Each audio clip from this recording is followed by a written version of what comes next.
In today's video, I'm going to teach you how to find the master branch on GitHub.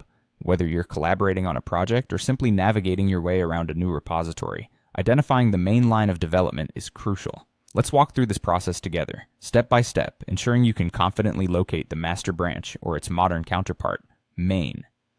To begin, open your preferred web browser and navigate to GitHub. Once there, you'll want to log into your account and access the specific repository you're interested in exploring. Every project on GitHub is housed within a repository, which is simply a storage space for all the project's files and each file's revision history. Once you're inside the repository, focus your attention on the top segment of the page. Here you'll find various tabs that help organize the repository's content.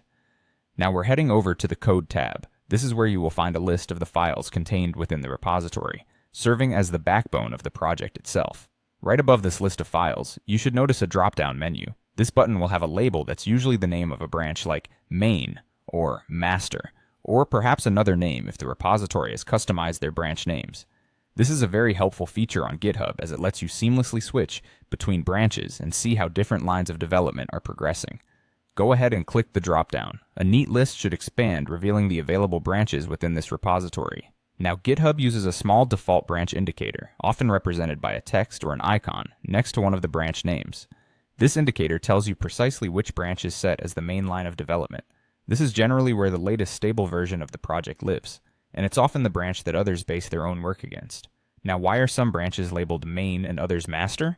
Well, historically, a master was the default branch name on GitHub. However, as of late 2020, GitHub made a move to set main as the default for newly created repositories. This is part of an ongoing effort to adopt a more inclusive language. Regardless, older projects might still use master, unless they've been updated to reflect the change. So, when you check the dropdown, if you see a branch labeled master and it's marked with the default indicator, then your repository indeed uses a master branch.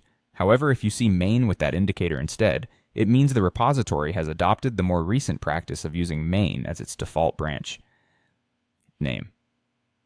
Understanding these nuances can greatly enhance your collaborative workflow and version control expertise. That's all there is to finding the master branch on GitHub. Thank you for watching, and I hope this guide has been helpful for your developing coding endeavors.